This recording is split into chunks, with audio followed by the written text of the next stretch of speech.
Hoy vamos a meternos de lleno en una cuestión que, de un modo u otro, nos afecta a todos: cómo encontrarle un sentido a las cosas y mantener la fe en un mundo que parece cambiar cada día a una velocidad de vértigo.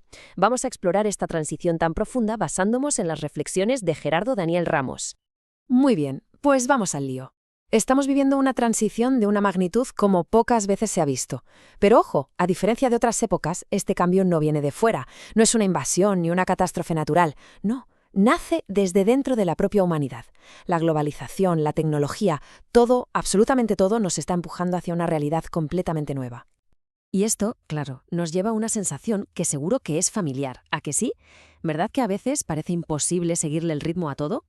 Es una experiencia muy compartida, esa de tener que hacer un esfuerzo constante simplemente para no, como se suele decir, quedarse caído del mundo. Lo que define esta nueva era se puede describir como una cascada de sensaciones. La primera sería esta: la fugacidad. Esa impresión constante de que ya nada es para siempre, de que todo es, bueno, efímero. A eso, claro, se le suma la inseguridad. Y no hablo solo de la económica, que también, sino de una inestabilidad que lo tiñe todo: los proyectos, los vínculos que creamos e incluso nuestra propia identidad. Y todo esto culmina en la transitoriedad, esa certeza de que las cosas van a pasar y a caducar muy, muy pronto. Y esto nos deja con una desconfianza sistemática que, paradójicamente, nos aísla y nos angustia todavía más. Y aquí está el quid de la cuestión. Las grandes instituciones que antes nos daban un anclaje, hablamos del matrimonio, de la política, de la economía, incluso de las iglesias, están perdiendo su solidez. Se están desmoronando como ese coloso con pies de barro. Y esto nos deja una pregunta fundamental en el aire: ¿sobre qué convicciones se puede anclar ahora la vida? Esta fractura social, como es lógico, tiene un impacto directísimo en la vida religiosa y en la fe personal. Porque claro, cuando los cimientos tiemblan, emerge de forma casi instintiva un anhelo por encontrar algo más que las respuestas de siempre. A ver, lo que ilustra esta diapositiva es, yo creo, el centro del problema. La brecha es enorme. Por un lado, una sed espiritual de paz, de sentido, de algo auténtico. Y por otro, unas instituciones que muy a menudo responden con rigidez, con fórmulas que suenan antiguo y que ya no conectan con la experiencia de hoy. El resultado es inevitablemente una desconexión total. Y de esa desconexión, de ese hueco, están haciendo una nueva forma de vivir el cristianismo.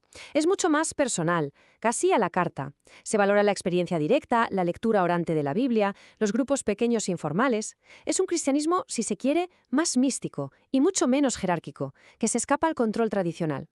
Para entender esta crisis a fondo, vamos a hacer zoom y a centrarnos en un caso de estudio muy, muy concreto: el mundo de los monjes, las monjas y las órdenes religiosas, lo que se conoce como la vida consagrada, que hoy se enfrenta, sin exagerar, a un desafío existencial. Primero, una definición rápida para que estemos todos en la misma página. La vida consagrada es esa vocación de quienes deciden, a través de unos votos, dedicar su vida por completo a un ideal evangélico, con la idea de ser una especie de icono viviente de Jesucristo. Y este gráfico lo dice todo, es brutal. Mientras que en Occidente, en Europa y Norteamérica, esta forma de vida está en caída libre, en África y Asia está viviendo un crecimiento sin precedentes. Es un desplazamiento geográfico en toda regla, que está cambiando la cara de la fe a nivel mundial. Pero el problema no es solo de números, es también interno. Muchas de estas comunidades están literalmente paralizadas por un conflicto generacional. Los mayores, a menudo, se han quedado culturalmente atrás. A los jóvenes les falta el rodaje, la experiencia para liderar. Y la generación intermedia, que sería la ideal para hacer de puente, es muy escasa y está sobrecargadísima de trabajo. Entonces, ¿cuál es la salida a todo esto? Bueno, pues la propuesta es audaz, es volver a lo esencial.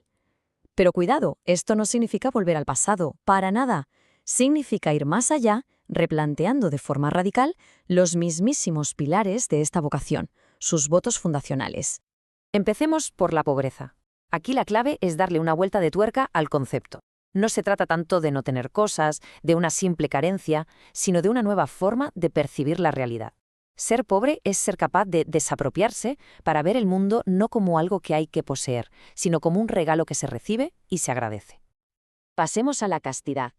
Y de nuevo, un cambio total de perspectiva. No se trata solo de una norma, de una abstinencia, sino de una forma radicalmente distinta de relacionarse. Consiste en ver a cada persona como un ícono irrepetible, como un misterio valioso en sí mismo, y negarse en rotundo a manipularla o a reducirla a un objeto para nuestros fines. Y finalmente, la obediencia, que quizá es la que peor prensa tiene, ¿no? Pues bien, la idea es redefinirla por completo. Lejos de ser una sumisión ciega, se entiende como una escucha activa y muy profunda. Ser obediente es intentar sintonizar con un propósito mayor que se revela en los acontecimientos de la vida, convirtiéndose en una especie de hermeneuta de la fe.